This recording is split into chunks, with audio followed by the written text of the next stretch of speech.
আজকে যাচ্ছি ইউনিয়ন পরিষদে ভোটার হওয়ার জন্য।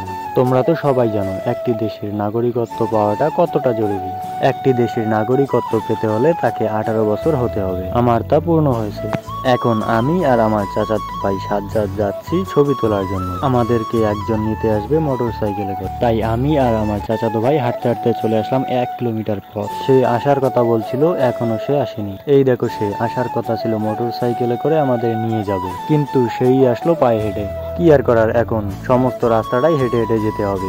গল্প করছিলাম, তখনই একটি অটো এসে পড়লো। অটোতে চড়ে বসলাম 3 জনে। এখন যাচ্ছি আমরা ইউনিয়ন পরিষদে ছবি তোলার জন্য। আমরা চলে এসেছি ইউনিয়ন পরিষদে। আমাদের কাগজটি নিয়ে ঢুকে পড়লাম ছবি তোলার রুমে। গিয়ে দেখি এত ভিড় ঠেলে ঠেলে চলে আসলাম যেখানে ছবি তোলা হয় সেখানে। এই দেখো কিভাবে এখানে ছবি তোলা হয়। শুধু যে ছবি তোলে তাই নয়, এখানে বায়োমেট্রিক্স পদ্ধতিতে বিভিন্ন তথ্য দেওয়া হয়। আমাদের সমস্ত কাজ কমপ্লিট। এরই মাঝে একটি ঝামেলা তৈরি হয়, যেটি আমি রিলেটেড অপশনে দিয়ে দেবো। তোমরা সেটা দেখে নিও। এখন আমরা 3 জন মিলে আসতেছিলাম, তখন একজন ফ্রেন্ডের মোটরসাইকেল দেখতে পাই, তার মোটরসাইকেলে চড়ে চলে আসলাম।